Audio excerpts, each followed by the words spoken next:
আজ আমি চলে আসলাম নতুন আরেকটা ভিডিও নিয়ে। আপনারা সবাই কেমন আছেন? আলহামদুলিল্লাহ আমি ভালো আছি।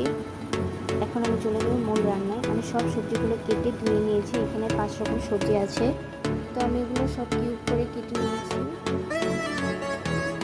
এখন আমি চলে যাব মূল রান্নায়। এখানে আমি কিছুটা রান্নার তেল দিয়ে দিব, 2 চামচ পরিমাণ। তার মধ্যে অ্যাড করবো অনিয়ন, পেঁয়াজ। বেশি বড় করে কাটবো না, মিডিয়াম সাইজ, চিকন করা লাগবে না, বেশি ব্রাউন করা লাগবে না। একটুখানি পানি শুকিয়ে গেলেই হবে। পেঁয়াজের পানিটা শুকিয়ে গেলে তার মধ্যে অল্প পরিমাণ রসুন, 1 ইঞ্চি পরিমাণ আদা অ্যাড করবো। তাই একটুখানি গরম কষিয়ে নিব। তার মধ্যে অ্যাড করবো স্বাদ মতো লবণ। এখন আমি ধুয়ে রাখা সবজিগুলো অ্যাড করে দেবো। আমি সবজিগুলো নেড়ে চেড়ে মিশিয়ে নেব। আমি সবজিতে কোনো পানি অ্যাড করব না। সবজি থেকে যে পানি বের হবে ওটা দিয়েই সবজিগুলো সিদ্ধ হয়ে যাবে। এখন আমি একটু ঢেকে দিব। এখানে আমার সবজি থেকে মোটামুটি পানি উঠে গেছে। এখন আমি আর ঢেকে রান্না করবো না।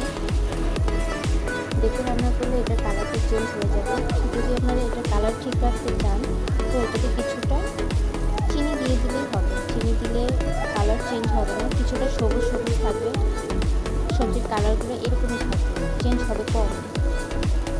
আর এখানে আমি ধনেপাতা একটু বড় বড় করে কেটে নিয়েছি, 2টা মরিচ ফালি করে নিয়েছি।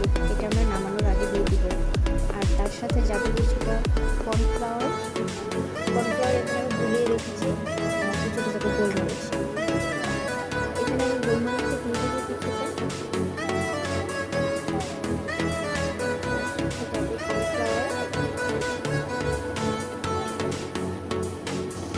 সবজিটা প্রায় সিদ্ধ হয়ে গেছে।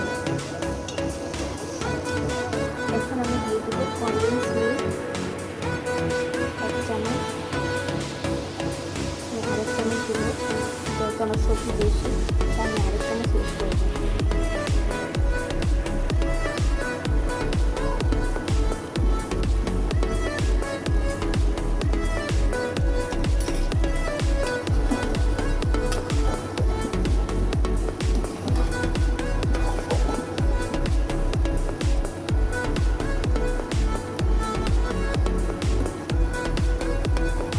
নামিয়ে ফেলবো।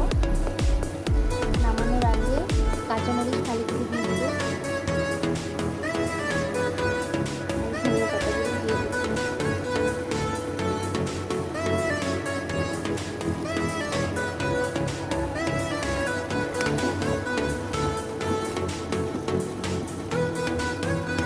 এখন আমি নামিয়ে পরিবেশন করবো।